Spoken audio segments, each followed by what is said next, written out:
Lemos a palavra de Deus, Salmo de número 42, Salmo 43,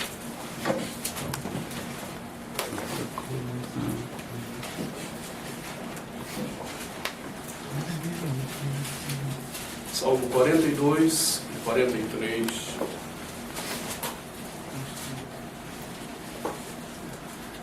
Diz a palavra do Senhor: como suspira a corça perante ou pelas correntes das águas. Assim por ti, ó Deus, suspira a minha alma. A minha alma tem sede de Deus, do Deus vivo. Quando irei e me verei perante a face de Deus?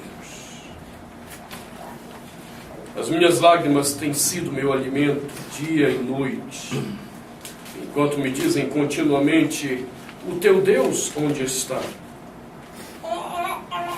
Lembro-me destas coisas e dentro de mim se me derrama a alma, de como passava eu com a multidão de povo e os guiava em procissão à casa de Deus, entre gritos de alegria e louvor, multidão em festa. Porque estás abatido, ó minha alma? Porque te perturbas dentro de mim?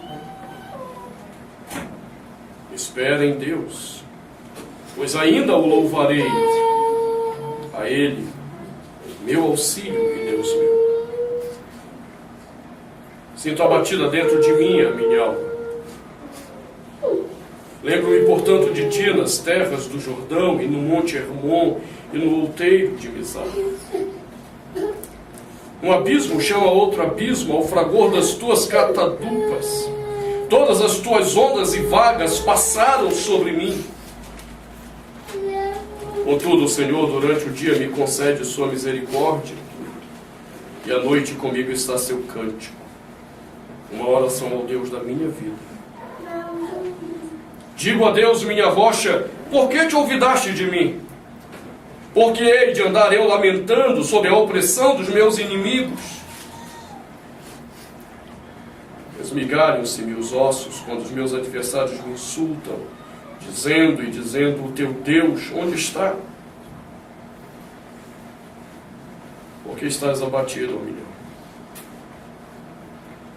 Por que te perturbas dentro de mim? Espera em Deus, pois ainda o louvarei, a Ele, meu auxílio e Deus meu. Faze-me justiça, ó Deus, e pleiteia a minha causa contra a nação contenciosa. Livra-me do homem fraudulento e injusto, pois tu és o Deus da minha fortaleza. Por que me rejeitas? Porque hei de andar eu lamentando sob a opressão dos meus inimigos? Envia a tua luz e a tua verdade para que me guiem e me levem ao teu santo monte e aos teus tabernáculos. Então irei ao altar de Deus que é a minha grande alegria. Ao som da harpa eu te louvarei, ó Deus, Deus meu. Por que estás abatido, ó minha alma? Por que te perturbas dentro de mim? Espera em Deus, pois ainda o louvarei, a Ele, meu auxílio e Deus meu. Palavra do Senhor. Demos graças a Deus.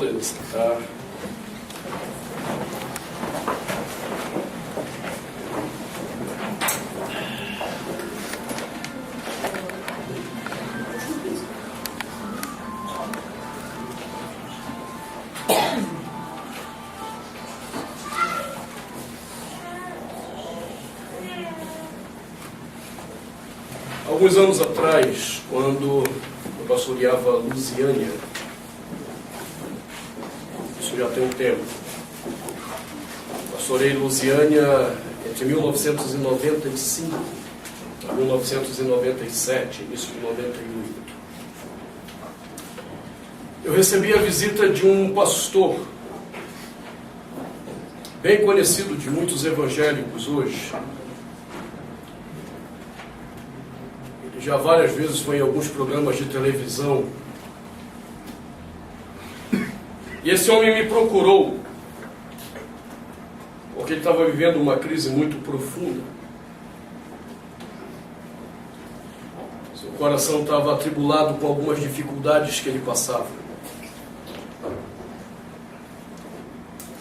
E ele queria entender um pouco aquele sofrimento dele, aquelas dores dele, o casamento que não ia bem, e ao mesmo tempo um ministério que parecia crescendo cada vez mais. Então nós começamos a tratar um pouco sobre o sofrimento biblicamente. E aquele homem dizia: mas pastor, não é isso que eu creio.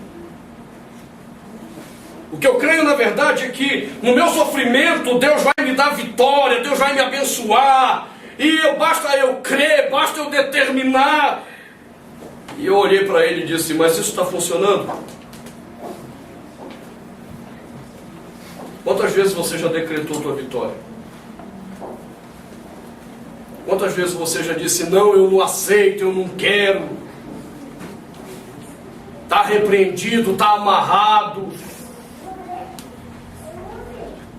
E ele disse: sim, eu já fiz isso várias vezes, eu já fui para o monte, eu já orei. Tem um monte lá na cidade ocidental, onde os caras gostavam de orar, não sei se ainda vão. Assim como aqui tem o tal do monte do qualquer coisa aí, Pessu, é isso? Lá tem um monte na cidade ocidental, o povo gostava de ir lá. E nessa época ele morava na ocidental, ele saiu da cidade ocidental para ir a Lusiânia conversar comigo.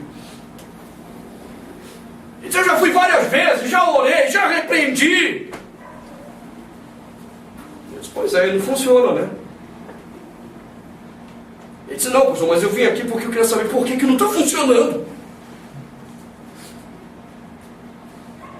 Eu disse: cara, não está funcionando porque não é assim que Deus trata das nossas dores. Não é assim que Deus lida com o nosso sofrimento.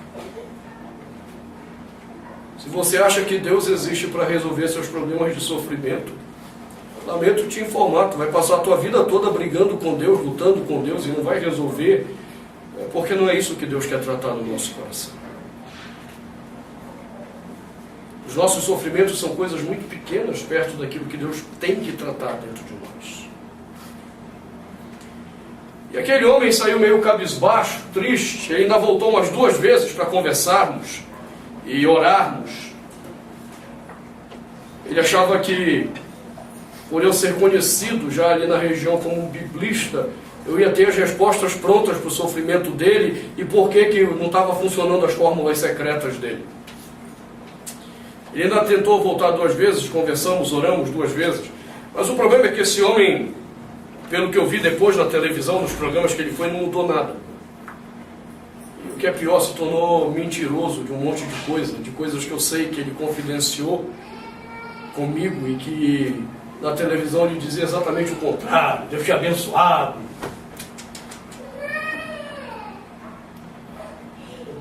Alguns anos depois, nós tivemos que descobrir uma outra coisa muito interessante e triste.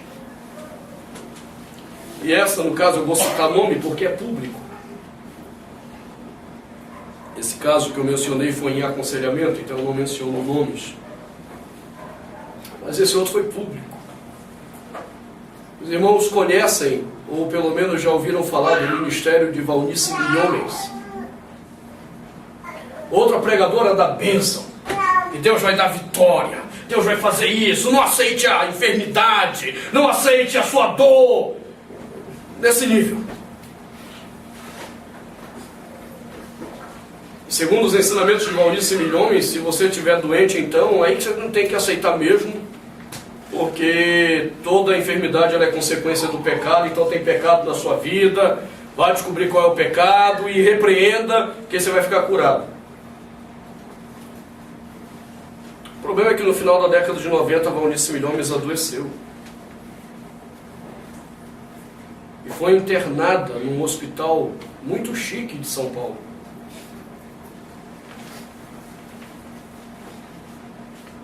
ficou dias internada para tratar de uma enfermidade. E aí, para evitar o escândalo com a pregação dela, ela provocou um outro escândalo. Ela se registrou no hospital com um nome falso.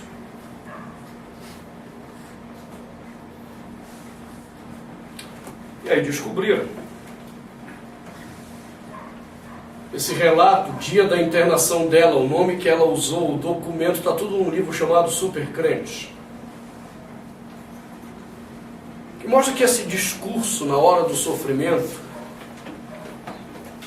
não funciona, não é assim que a coisa opera. E é por isso que tem muita gente abatida, muita gente destruída emocionalmente, espiritualmente, porque está aprendendo a lidar errado com o seu sofrimento. Então, na semana passada, nós começamos a olhar esse salmo conjunto, que é o Salmo 42 e 43, que na literatura hebraica forma apenas um salmo. Porque nós encontramos um salmista vivendo a dor. Um salmista vivendo o sofrimento. O salmista, como diria o nosso ditado popular, comendo o pão que o diabo amassou. E na sua dor, no seu sofrimento, nós encontramos atitudes corretas para lidar na nossa vida quando somos assaltados por essas experiências que custam o próprio coração.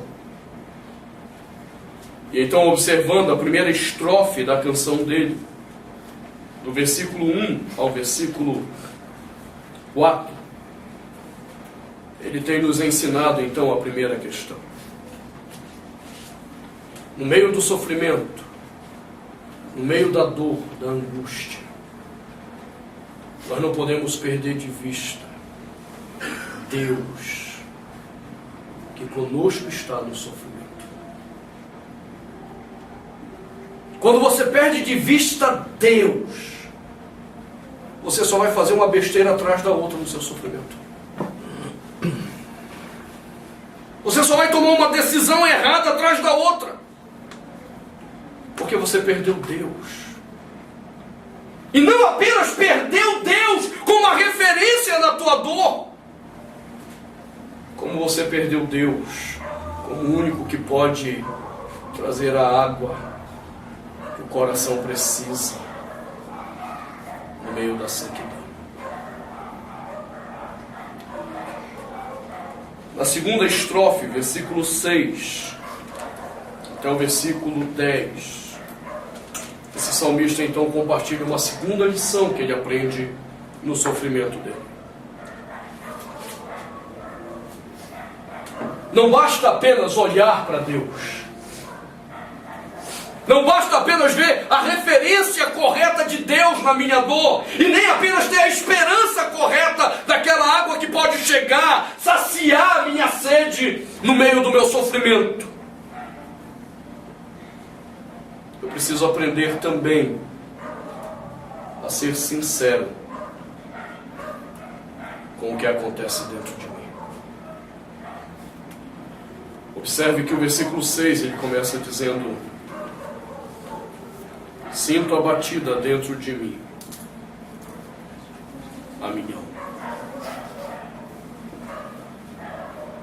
Ainda que ele tenha terminado no refrão dessa canção, dessa oração, dizendo: porque estás abatido, ó minha alma, porque te perturbas dentro de mim, espera em Deus, pois ainda louvarei a Ele, meu auxílio e Deus meu. Ainda que ele tenha terminado a primeira estrofe com esperança, essa esperança não é utópica,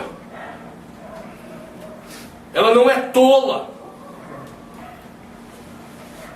de alguém que olha para Deus e então diz: encontrei Deus, então agora tudo vai se resolver, então não tem por que estar abatido. Não, depois de toda a esperança manifesta, ele passa a olhar para si mesmo e diz: sinto abatida dentro de mim a minha alma. Você entende? Esperança não se confunde com ilusão.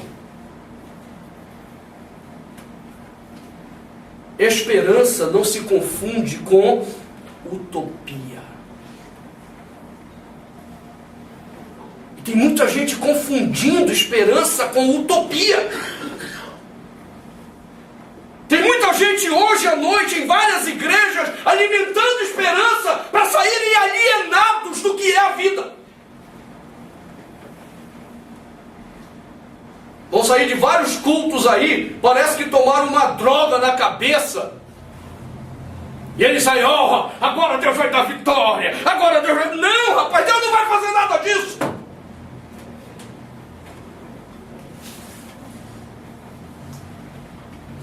Deus não está comprometido em te dar vitória. Deus está comprometido em cuidar de você.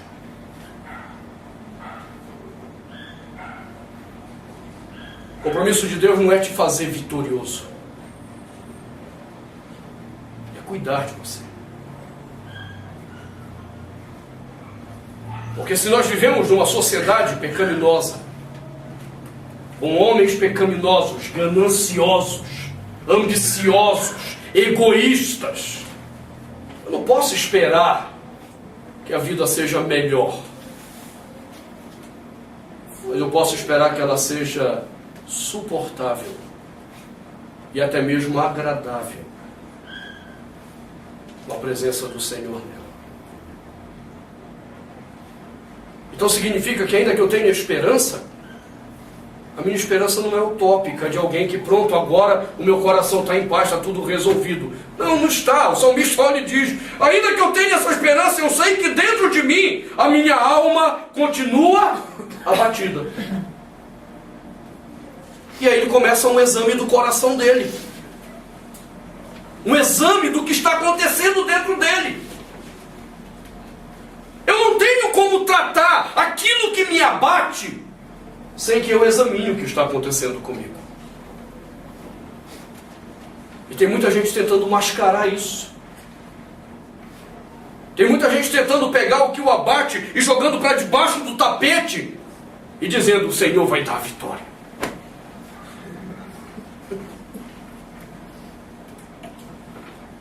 Não, o salmista não quer fazer isso. Ele quer ser honesto com o coração. Eu olho para o Senhor com esperança, para que eu tenha condições de olhar para dentro de mim com honestidade. Enquanto eu não consigo enxergar Deus, eu não posso nem olhar para dentro de mim, porque vai doer muito. Mas quando eu consigo olhar para o Senhor como minha esperança, bom, então agora eu estou forte o suficiente para começar a examinar o meu coração. A olhar de fato para dentro de mim, sabendo que o Senhor vai tornar suportável esse momento de exame daquilo que está acontecendo comigo. Por que eu estou abatido? Por que eu estou depressivo? Observe que o salmista nesse exame começa com uma recordação interessante. Ele diz, lembro-me portanto de ti,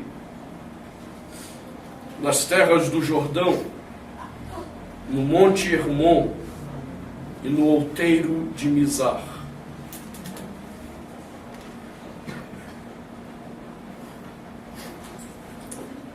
Essa figura geográfica é estranha para muita gente. E para lhe ser sincero, essa descrição geográfica é estranha até para muitos biblistas. Não é uma referência geográfica clara.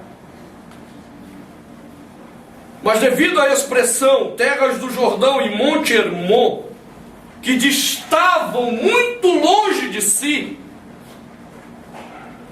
tem-se entendido que essa expressão no outeiro de Mizar se referia então a uma distância profunda que marcava um ponto onde estava o salmista para onde ele desejava estar. Agora, em relação aqui, observe que a frase começou dizendo, lembro-me, portanto, de ti.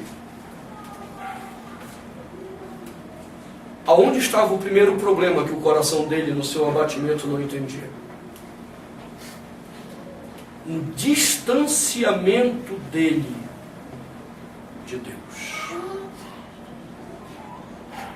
Era como se eu estivesse lá no Amapá e Deus lá no Chuí, ou lá no Oiapoque, na minha terra, e no Chuí. Nós estávamos distantes. E a única coisa que eu tinha era a lembrança de Deus. Eu não tinha Deus. Qual é a primeira questão sincera do coração desse homem quando ele começa a examinar? É que se ele estava abatido e depressivo, é porque de alguma forma ele havia se distanciado do seu Deus. Por isso não havia água para beber. Por isso não havia como saciar a alma, porque ela estava distante de Deus.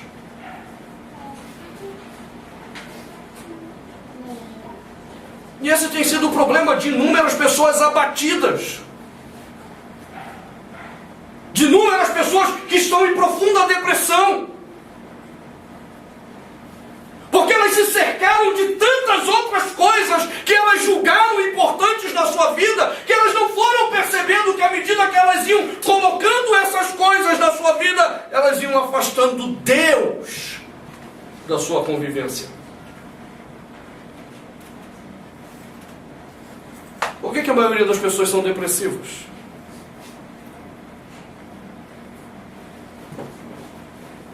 Porque elas se vitimizam com o que lhes acontece. Ai, porque eu perdi isso. Ai, porque eu queria aquilo e não consegui. Ai, porque alguém me rejeitou. Ai, porque nada dá certo na minha vida. Ai, coitadinho de mim. E todas as vezes que eu encontro pessoas depressivas que a gente começa a examinar isso em aconselhamento, então só me vem a cena daquele personagem de desenho animado, né? Lembram de Lip Hard, o leão e a hiena?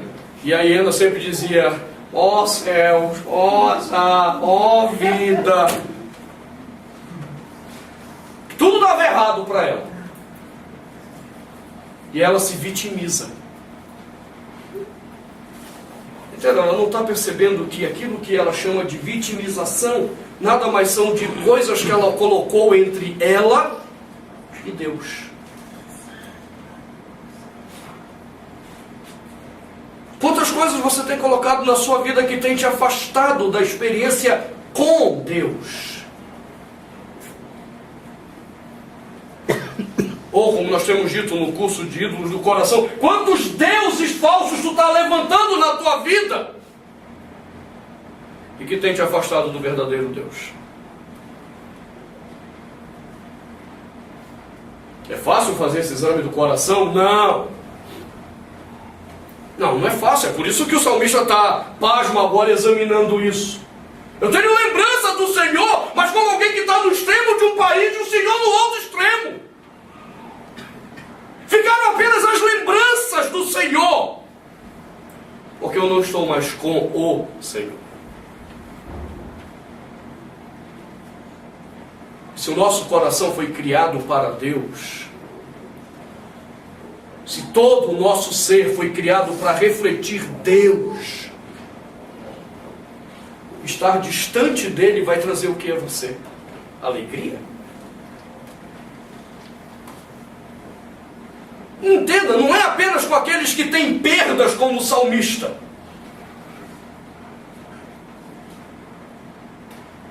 Há um tempo atrás eu aconselhei um rapaz que frequenta uma igreja maluca aí.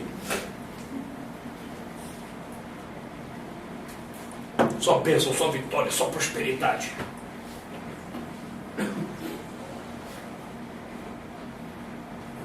E entenda, a vida dele estava só bênção, só prosperidade. Eu lembro no dia que eu acordei para atendê-lo, às 8 horas da manhã.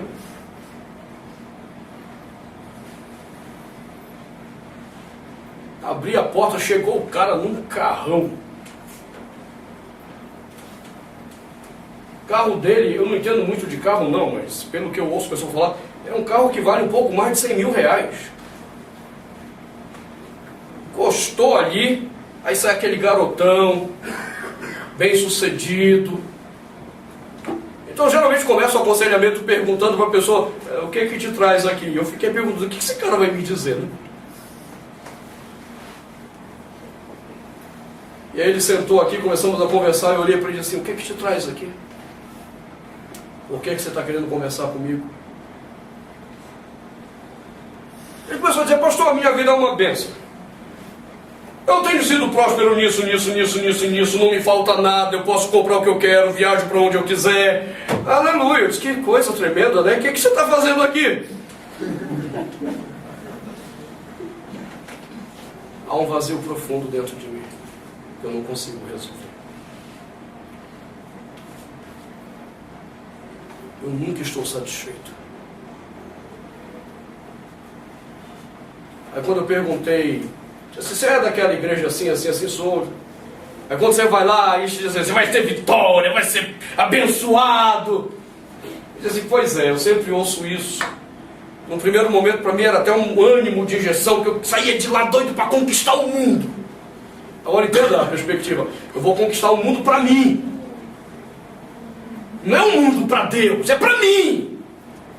Eu saía de lá animado. E eu começava a segunda-feira animado. O problema é que hoje eu até começo a segunda animado, mas na terça eu descubro o vazio.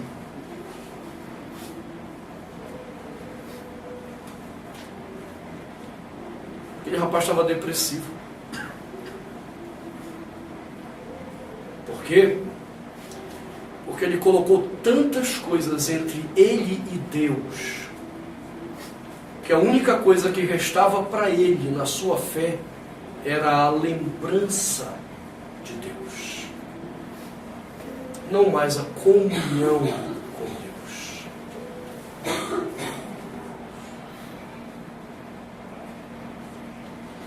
Eis porque tem tanta gente depressiva. Construiu tantas mentiras para si mesmo.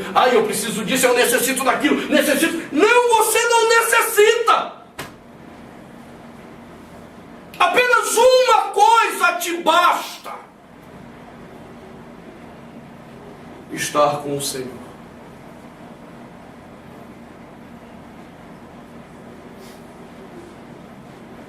Às vezes a gente se cerca de atividades religiosas achando que isso é a mesma coisa que estar com o Senhor.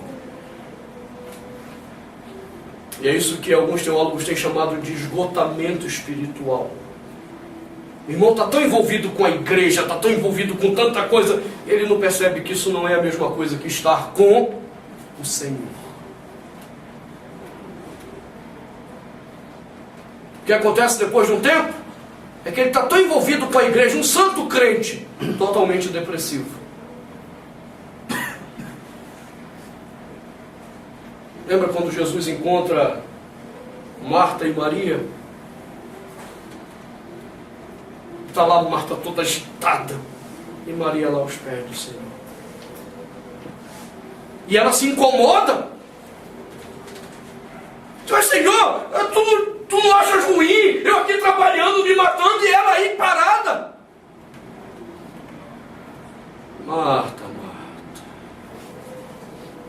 só uma coisa te é necessário. Aí você me pergunta por que as pessoas estão depressivas? Porque só uma coisa elas necessitam. Mas as suas ambições, os seus egoísmos, os fizeram afastar de Deus. Quando o salmista escreveu esse salmo, eles estavam vivendo a pior época deles, o cativeiro babilônico.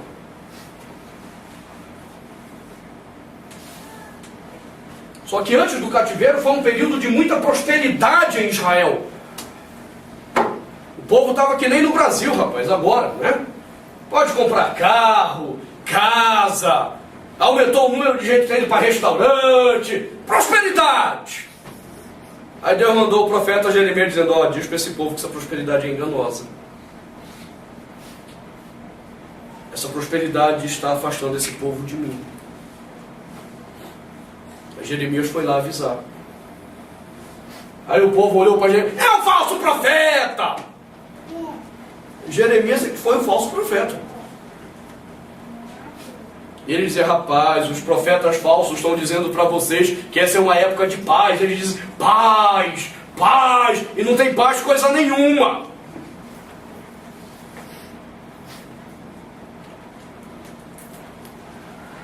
Jeremias era o profeta do caos. Eu já ouvi gente dizendo que eu sou o profeta do caos.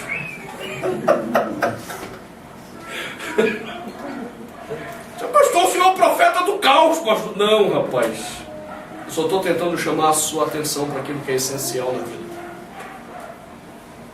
E o que aconteceu? O povo não ouviu, o povo se seduziu e foi levado para o cativeiro babilônico. Esse salmista está escrevendo do cativeiro. É por isso que ele diz agora: eu só lembro de ti. Você colocou uma distância enorme entre eu e o Senhor agora. Por causa do quê? Das ambições de Israel. Os seus projetos se tornaram tão importantes, seus sonhos. É como eu adoro essa palavra.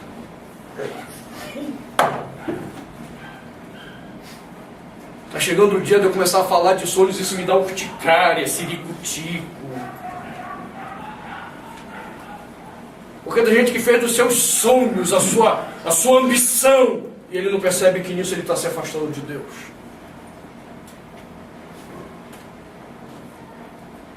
Não passam de pessoas tolas, crianças mimadas, que não percebem quanto estão se afastando do seu Pai.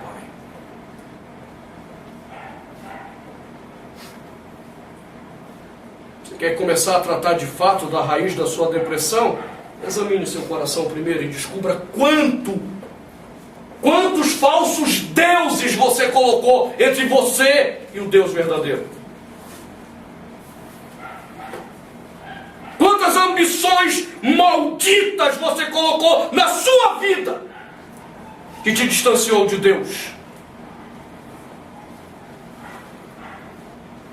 E se hoje existe algum abatimento, alguma depressão no teu coração, é porque Deus está distante do teu coração. E não é porque Ele queira estar distante.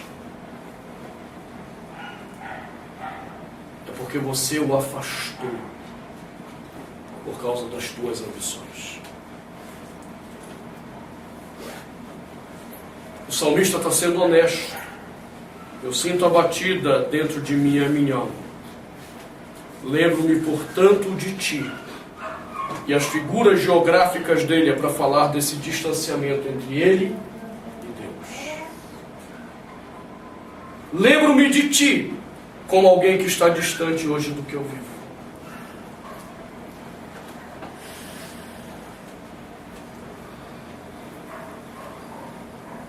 Minha oração nessa noite é que o Senhor te ajude a entender isso e você possa examinar o seu coração.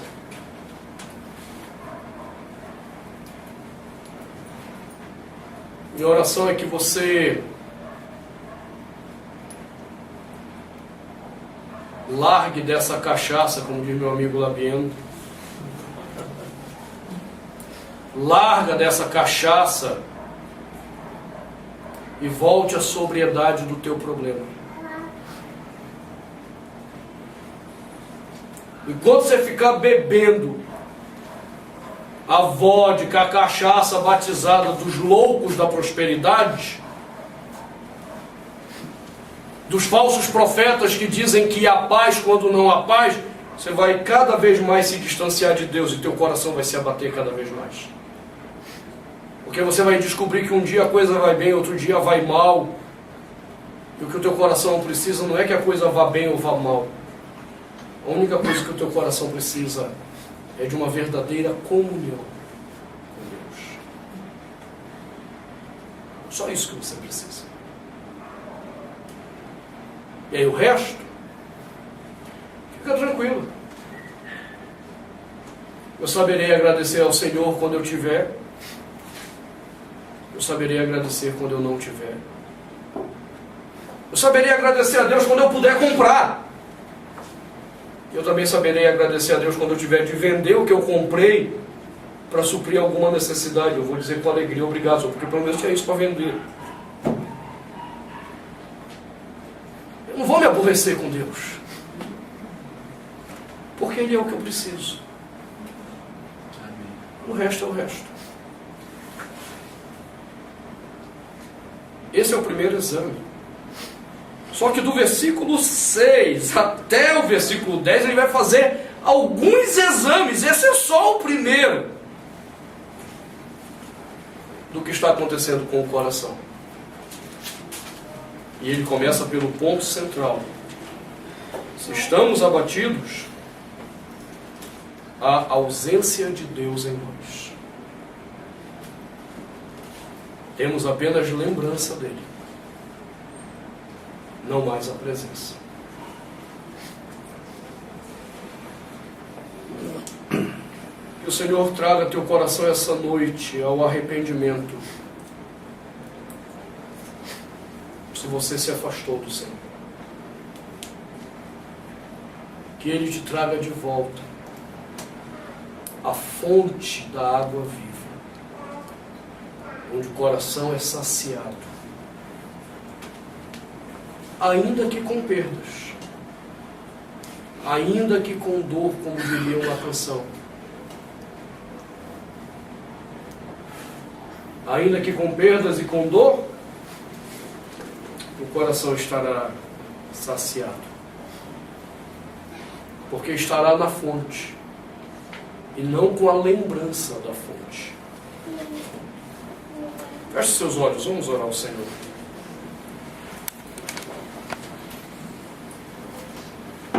Pai, nos livra, em nome de Jesus, da hipocrisia da fé.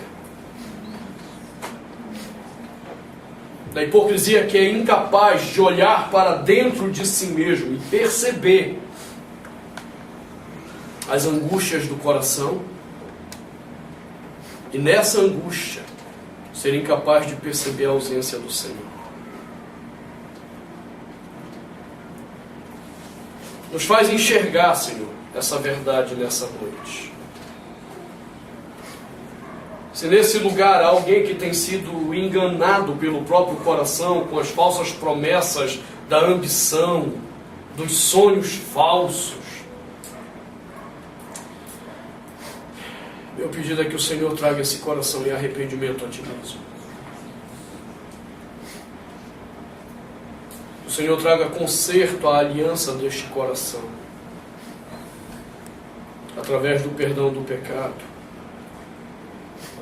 Minha oração é que o Senhor encurte a distância que hoje existe entre o Senhor e essa vida. Minha oração é que o Senhor quebre todos os ídolos falsos que foram levantados e que estabeleceram esse distanciamento. Quebra, Senhor, os sonhos, quebra os projetos, quebra as ambições que nos impedem de estar em Ti, saciados em Ti, e que só criam em nós feridas, que só criam em nós machucaduras terríveis. Quebra isso, Senhor. Em nome de Jesus, quebra esse mal em nós. E sacia o nosso coração com Tua presença em nós. Em nome de Jesus. Amém, Senhor. Amém.